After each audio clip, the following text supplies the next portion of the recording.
In this video, we will talk about a few different options for note taking and some caveats up front. This is highly personal. More than anything, it's important just to have a system. This is a case where the perfect is the enemy of the good. You're better off having something that works for you. You can always tinker and experiment later, but I will show some things I've seen, things I've used, and what I use now to help give you some ideas. So the first option is paper. I love paper. I always carry a Moleskine notebook. I've settled on, after going through many iterations of different notebooks, I pretty much always have one of these at one time, a black grid-lined notebook I use for everything. I used to keep separate projects in different books. Now everything goes in one. Journal, to-do lists, notes, things I'm designing, whatever. That way I only have to worry about carrying one thing. And every time I fill one up, it goes on the shelf and I start another one. I've got a nice collection of these by now. Other people can use paper in a lot of different ways. What's good about paper for a program like SAS, it's very natural and easy to put each book on a separate sheet of paper, and it can allow you to stay digital free, which can allow you to enter flow. If you're at your desk with a book and a sheet of paper or a notebook and nothing else, it takes you right into that opportunity for flow that we talked about before. Writing on paper has a very nice aesthetic. It feels good. It allows you to sketch, diagram, mind map, do a variety of things that are harder to do digitally. You can even scan your notes, put them in a computer later, and depending on your penmanship, you can sometimes use optical character recognition to make your notes intelligible as machine text and load them into a computer system later.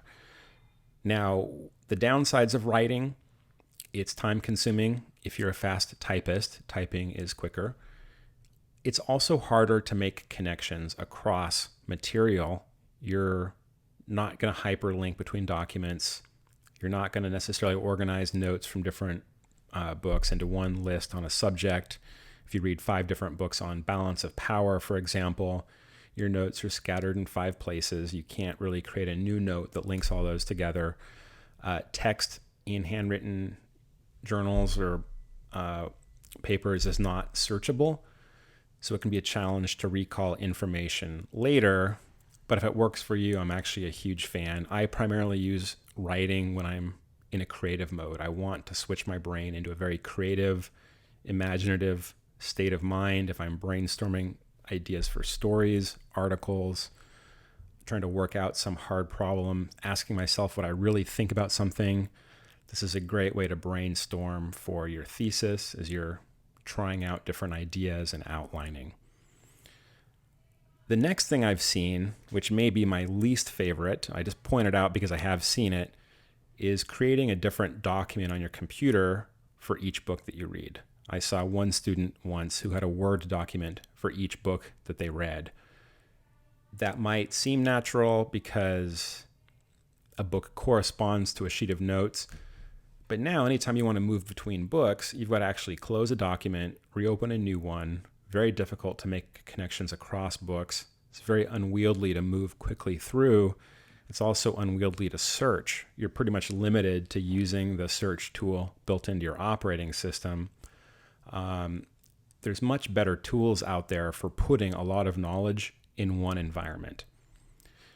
You will find a variety of note-taking apps out there. There's a million to choose from. A couple options. Microsoft OneNote is popular because it comes with Microsoft Office. You can organize notes into binders or notebooks, I think they're called. You can create groups underneath that, pages underneath that, and you get the benefit of having a different document for each book, but it's all in one notebook, if you will, where you can now search and link across. I'm not going to demo that one because I don't actually have it on my computer because I don't use it.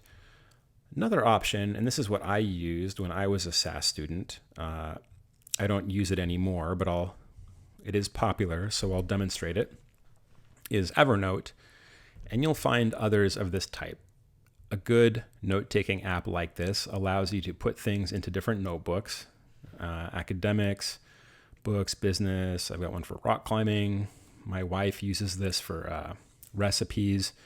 And in each notebook, you can have any number of notes. So here's some books, or actually these are articles, my notes from academic articles from graduate school. I have one note per article. A good note app like this will allow you to sync across devices, so you can add notes from your phone, from multiple computers. You can access them from the web. You can tag. Here I've got notes. All of these readings are from my Comparative Politics 440A course. As an example, let's create a little notebook for our SAS class. SAS example. The way I'm doing this is having one notebook for everything that we read. We read a bunch of books in the course. We'll read Lee, Kai-Fu, AI Superpowers.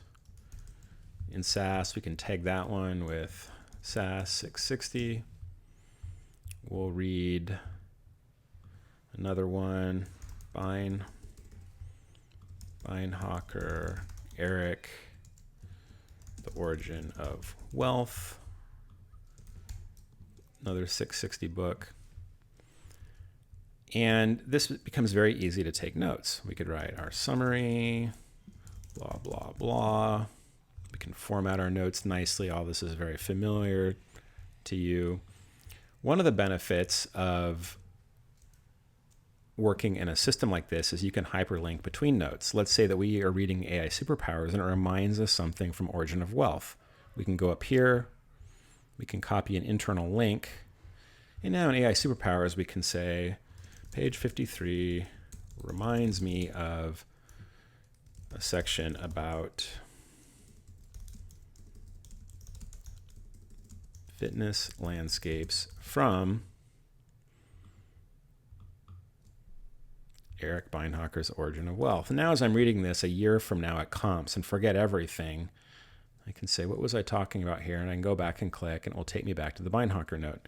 Now, one disadvantage of this is you can't link to content within the note. You're limited to linking between notes. But this does allow you to start networking ideas.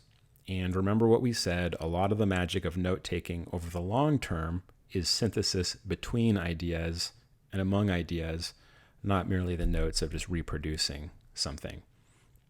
Some disadvantages to Evernote.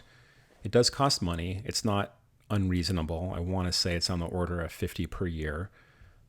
But it also locks you into proprietary data format. If you want to get your notes out of Evernote again, you have to export it, and you can't go in and actually tinker with the file format yourself.